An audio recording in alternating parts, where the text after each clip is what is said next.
Hello everybody, welcome back to the Wyatt-one-able garage. Got the 68 Cadillac up on the lift, and for those of you who've been around the channel for a while know there's something normally up on the lift. For almost 5 years was a 2005 Corvette that was a perfectly good car, no problems, no issues, but it had to go. So what do? I give up a perfectly good car and get a 55-year-old car that needs a lot of work.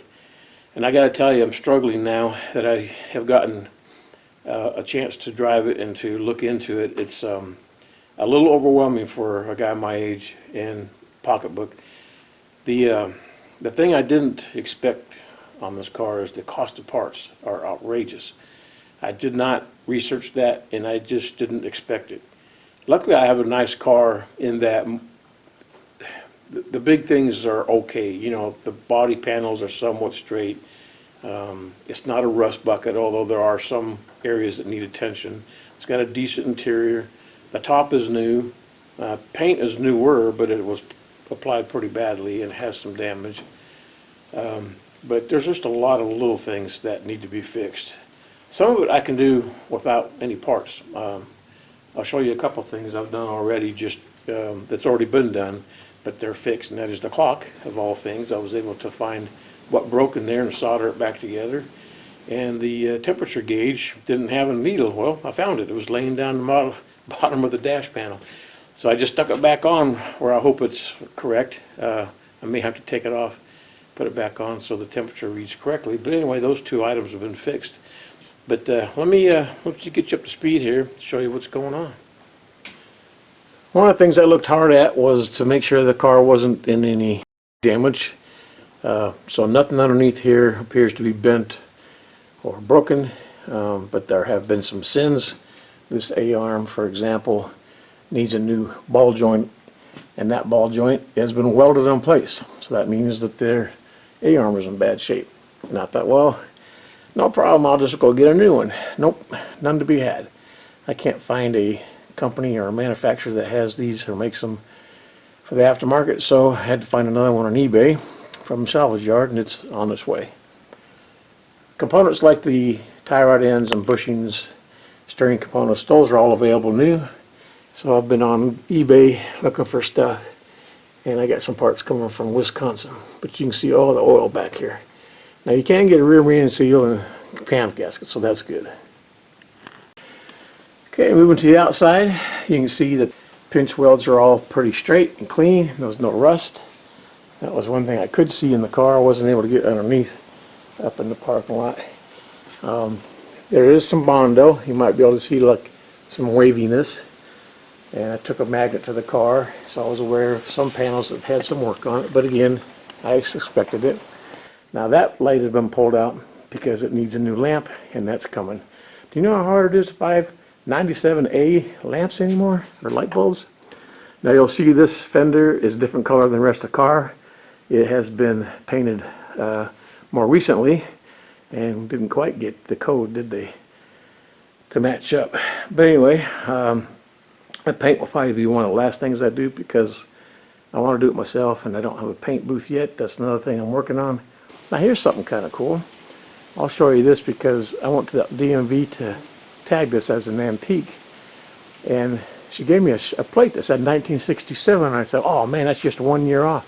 She went back in the inventory and brought her a 1968 plate. If that wasn't cool enough, I showed my brother this license plate. He said, wow, that's even better, because that's the 9th vehicle you've had since moving to Tennessee. I was like, no way.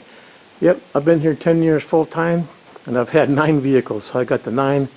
Alpha is Antique Auto 1968. So I thought that was pretty cool. Sometimes things just work out. 68 Cadillac has a very large tank, 26 gallons, which is good because it only gets about 10 miles a gallon. But this is in good shape, and the fuel gauge works. It's about the only thing in the dash that did work. Alright, got the car on the ground now, and first off we'll show you the front end. Again, pretty decent shape. The hood, thank God, that football long field hood is in good shape. The lenses here need to be replaced, needs to be chromed. I may have that chromed. Actually, take that back. I got 2 of these coming from a salvage yard in Wisconsin. I'm hoping they're in better shape. The main reason I wanted to change them is the lenses are broken on both of them. This one has a new top, and the plastic window is in good shape as well. There's the dash of where it used to be. Multiple wires broken, multiple wires have been spliced and cut, and there's a lot of sins going on. I'm not sure the story on that. The guy I got it from just flips these cars. He has no history on it or anything, but as you can see, the seats are in good shape. They've been reupholstered at some point. Now, panels like that, I think I can take off and strip down and redo those panels. But I mean, it had some nice options like tilt wheel, telescoping wheel, electric windows, and this is kind of cool. Got a manual thermometer for the outside, and it actually works. I checked it on the way home, and going through towns, you know, that have banks that show you the temperature, it was within a couple of degrees, so that's pretty cool. The crank window for the vent windows work. Yeah, this one works, the other one does not. All the windows here, electric, those work. And that brings us to the engine bay. The main reason I wanted the 68 was because it's the first year of the 472. The engine was improved over the 429 from 65 to 67 Cadillacs. Nothing wrong with those engines, but this one is supposed to be better, redesigned to be more quiet and easier to service. So we'll see. I drove 850 miles. It got me home. It ran good. I'll give it that much. But again, a lot of things need to be addressed. All right, everybody, you got to see the car. You kind of have an idea of what I've got to work with now. So starting this series of segments to make the video, some parts have showed up, which means I've got more work to do. That's a good thing. And I will say that Christmas for the Wyatt household is going to be pretty shy this year, because I've pretty much spent everything I had for not only this project, but Christmas. So my wife's been good about it. She's happy with her car, and she doesn't need anything else. So she said, just don't go crazy, which I kind of already did, but don't tell her. So I guess we'll let you go at this point. The video's been long enough. Now that you know what I got to work with, you can either feel sorry for me or be happy for me. I'm happy. Other than the surprise of how much everything's costing, we'll just get by. You know, we'll sell something else if I have to, and make this happen. If I can say anything about myself, is I'm a good finisher. When I start a project, they get done. So the difference maybe in this one is it's mine, so I got more time to deal with it, and there's other projects around the homestead here, so it may drag on like I'm doing now. So goodbye, everybody. Thanks for hanging in there. I'll see you in the next video.